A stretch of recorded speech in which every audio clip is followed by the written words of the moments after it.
بسم اللہ الرحمن الرحیم۔ 40 سال کی عمر تک پہنچنے والے یہ قرآنی دعا ضرور پڑھیں۔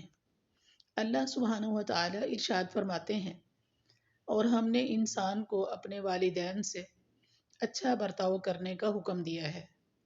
اس کی ماں نے بڑی مشقت سے اسے پیٹ میں اٹھائے رکھا اور بڑی مشقت سے اس کو جنا، اور اس کو اٹھائے رکھنے اور اس کے دودھ چھڑانے کی مدت 30 مہینے ہوتی ہے، یہاں تک کہ جب وہ اپنی پوری توانائی کو پہنچ گیا اور 40 سال کی عمر کو پہنچا تو وہ کہتا ہے، دعا یہ ہے، ربی اوزینی ان اشکر نعمتک التی انعمت علی وعلی والدی وان اعمل صالحا ترضاہ واصلح لی فی ذریتی انی تبت الیک وانی من المسلمین۔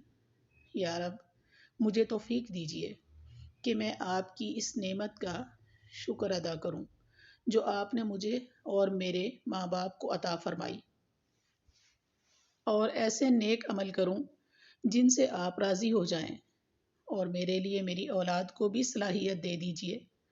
میں آپ کے حضور توبہ کرتا ہوں اور میں فرما برداروں میں شامل ہوں۔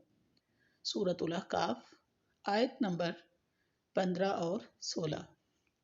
40 سال کی عمر تک پہنچنے کا انتظار کرنے کی بجائے درج بالا قرآنی آیت کو ہر عمر میں پڑھنا چاہیے۔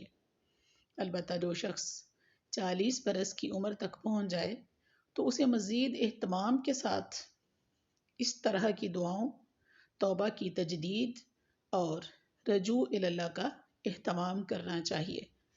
اللہ ہم سب کو توفیق دے، آمین۔